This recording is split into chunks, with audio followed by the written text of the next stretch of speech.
Hello everyone, मैं आप सभी का आपके अपने चैनल में स्वागत करती हूँ। आई होप कि आप सभी लोग अच्छे होंगे। आज की वीडियो में हम लोग पढ़ने वाले हैं एनवीएस का प्रीवियस ईयर क्वेश्चन। यह क्वेश्चन पीजीटी हिस्ट्री का है। तो चलिए हम लोग देखते हैं नवोदय विद्यालय में किस तरह से पिछले वर्षों में क्वेश्चन पूछा गया है। तो आज का हम लोग फर्स्ट क्वेश्चन पहले देखेंगे। तो फर्स्ट क्वेश्चन में कहा जा रहा है, पितृदिउरा नामक सजावट की विधि मुगल इमारतों में निम्नलिखित शासकों में से किसके शासनकाल के दौरान इस्तेमाल की जाने लगी। फर्स्ट ऑप्शन है जहांगीर, सेकेंड ऑप्शन है अकबर, थर्ड ऑप्शन है हुमायूं और फोर्थ ऑप्शन है शाहजहां। बताइए आप लोग कौन सा ऑप्शन राइट होगा। क्योंकि क्वेश्चन में पूछा जा रहा है पितृदिउरा नामक सजावट की विधि मुगल इमारतों में निम्नलिखित शासकों में से किसके शासनकाल के दौरान जो है इस्तेमाल की जाने लगी। तो ऑप्शन नंबर फर्स्ट राइट होगा। जहांगीर के शासनकाल में ही पितृदिउरा नामक सजावट की जो विधि है वह इस्तेमाल की जाने लगी थी। और इसका इस्तेमाल सर्वप्रथम किसके मकबरे में किया गया, तो इत्माउद्दौला के मकबरे में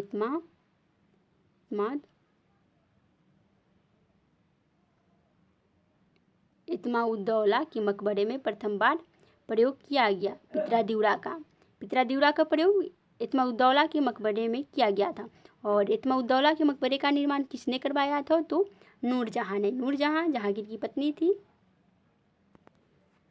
नूरजहां ने करवाई थी। नूरजहां ने इत्माउद्दौला के मकबरे का निर्माण करवाई थी। और इसका निर्माण आगरा में करवाया गया, यमुना नदी के तट पे ही करवाया गया था, क्योंकि आगरा जो है यमुना नदी के तट पे अवस्थित है।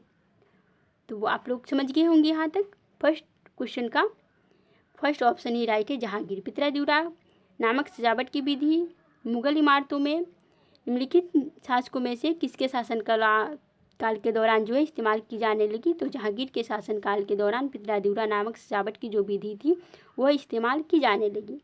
तो चलिए अब हम लोग नेक्स्ट क्वेश्चन की तरफ चलते हैं और देखते हैं क्वेश्चन नंबर सेकेंड उसमें क्या कुछ कहा जा रहा है।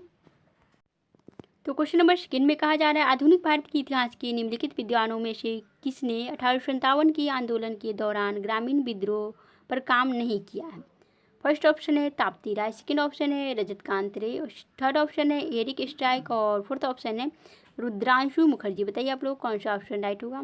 क्योंकि क्वेश्चन में कहा जा रहा है आधुनिक भारतीय इतिहास के निम्नलिखित विद्वानों में से किसने 1857 के आंदोलन के दौरान ग्रामीण विद्रोह पर काम नहीं किया, तो सेकेंड ऑप्शन राइट होगा। रजतकांत रे ने 1857 के आंदोलन के दौरान जो है ग्रामीण विद्रोह पर काम नहीं किए थे, रजतकांत रे।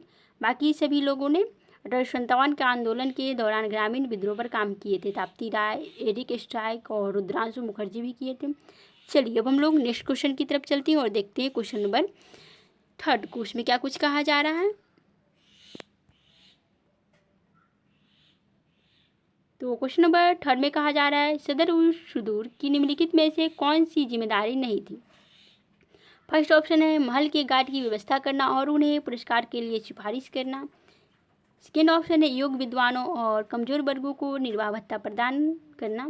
और थर्ड ऑप्शन है पूरे साम्राज्य भर में काजियों को नियुक्त करना। फोर्थ ऑप्शन है राजा को शरीयत या पवित्र कानून के प्रवर्तन और व्याख्या के विषय में सलाह देना। बताइए आप लोग कौन सा ऑप्शन राइट होगा। तो ऑप्शन नंबर फर्स्ट राइट होगा, क्योंकि क्वेश्चन में कहा जा रहा है सदर उल सुदूर की निम्नलिखित में से कौन सी जिम्मेदारी नहीं थी। तो महल के गार्ड की व्यवस्था करना और उन्हें पुरस्कार के लिए सिफारिश करना सदर उल सुदूर की जो है जिम्मेदारी नहीं थी। तो क्वेश्चन के अनुसार फर्स्ट ऑप्शन राइट होगा, क्योंकि इसमें पूछा जा रहा है जिम्मेदारी नहीं थी। बाकी सभी ऑप्शन सदर उल सुदूर के अधीन ही आते हैं, जिम्मेदारी उसकी थी सदर उल सुदूर की। तो हम लोग देख लेते हैं सभी ऑप्शन को एक बार।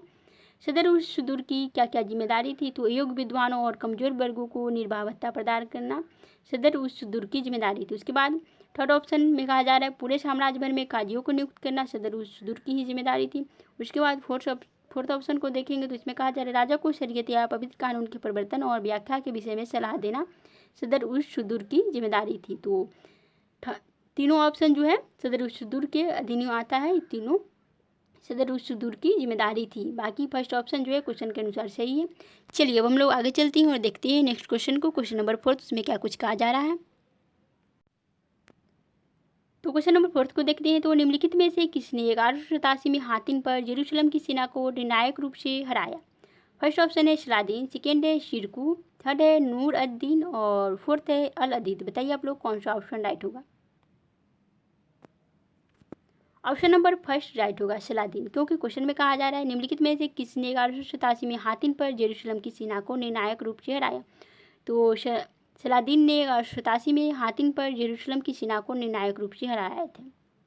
चलिए अब हम लोग आगे चलते हैं और देखते हैं क्वेश्चन नंबर 5 को, इसमें क्या कुछ कहा जा रहा है।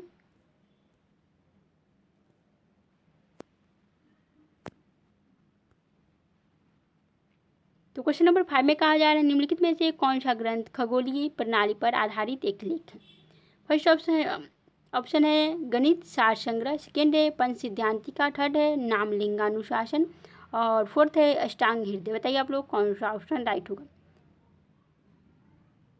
क्योंकि क्वेश्चन में कहा जा रहा है निम्नलिखित में से कौन सा ग्रंथ खगोलीय प्रणाली पर आधारित एक लेख है, एक लेख के बारे में पूछा जा रहा है। तो ऑप्शन नंबर सेकेंड राइट होगा पंच सिद्धांतिका एक ग्रंथ है जो कि खगोलीय प्रणाली पर आधारित एक लेख है, पंच सिद्धांतिका। तो चलिए अब हम लोग आगे चलते हैं और देखते हैं नेक्स्ट क्वेश्चन को, क्वेश्चन नंबर 6 उसमें क्या कुछ कहा जा रहा है। तो क्वेश्चन नंबर 6 में कहा जा रहा है निम्नलिखित में से किस इतिहासकार ने नूरजहां के जुंटा वाले सिद्धांत की आलोचना की है। फर्स्ट ऑप्शन है KN चौधरी, सेकेंड है बेनी प्रसाद, थर्ड ऑप्शन है ईश्वरी प्रसाद और फोर्थ ऑप्शन है नूरुल हसन। बताइए आप लोग कौन सा ऑप्शन राइट होगा। तो ऑप्शन नंबर फोर्थ राइट होगा नूरुल हसन, क्योंकि क्वेश्चन में कहा जा रहा है निम्नलिखित में से किस इतिहासकार ने नूरजहां के जुंटा वाले सिद्धांत की आलोचना की है। तो नूरुल हसन ने नूरजहां के जुंटा वाले सिद्धांत की आलोचना की है। तो चलिए अब हम लोग आगे चलते हैं और देखते हैं नेक्स्ट क्वेश्चन, क्वेश्चन नंबर 7 उसमें क्या कुछ कहा जा रहा है। तो क्वेश्चन नंबर 7 में कहा जा रहा है महाभारत का अंतिम संस्करण तैयार हुआ, कब तैयार हुआ, किसके शासनकाल में तैयार हुआ। फर्स्ट ऑप्शन है गुप्त काल, सेकेंड है मौर्य काल, थर्ड है हर्ष काल और फिर फोर्थ है वैदिक काल। बताइए आप लोग कौन सा ऑप्शन राइट हो। क्योंकि क्वेश्चन में कहा जा रहा है महाभारत का अंतिम संस्करण तैयार हुआ, तो गुप्त काल में महाभारत का जो है अंतिम संस्करण तैयार हुआ। तो फर्स्ट ऑप्शन राइट होगा गुप्त काल। तो क्वेश्चन नंबर 8 में कहा जा रहा है वर्तमान भारत की दंड संहिता का मौलिक आधार है, क्या आधार है। तो फर्स्ट ऑप्शन है महाभारत, सेकेंड ऑप्शन है रामायण, थर्ड ऑप्शन है स्मृतियाँ और फोर्थ ऑप्शन है उपनिषद। क्योंकि क्वेश्चन में जो है पूछा जा रहा है वर्तमान भारत की दंड संहिता का मौलिक आधार क्या है। तो ऑप्शन नंबर थर्ड राइट होगा स्मृतियाँ। वर्तमान भारत की दंड संहिता का मौलिक आधार स्मृतियाँ है, थर्ड ऑप्शन राइट है। अब हम लोग आगे चलते हैं और देखते हैं नेक्स्ट क्वेश्चन को, क्वेश्चन नंबर 9।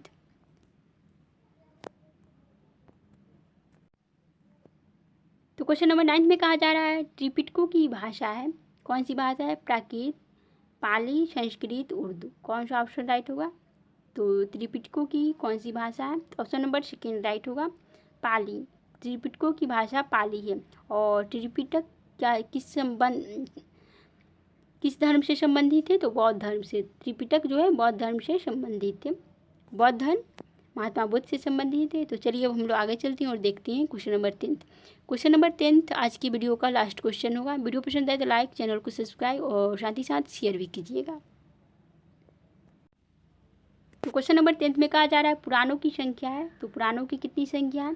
फर्स्ट ऑप्शन है 18, सेकेंड है 108 और थर्ड है 30 और फोर्थ है 29। बताइए आप लोग कौन सा ऑप्शन राइट होगा। पुराणों की संख्या जो है कितनी है, तो फर्स्ट ऑप्शन राइट होगा पुराणों की संख्या 18, पुराणों की संख्या 18 है। तो आज के लिए इतना ही रहेगा, फिर मिलेंगे नेक्स्ट वीडियो में।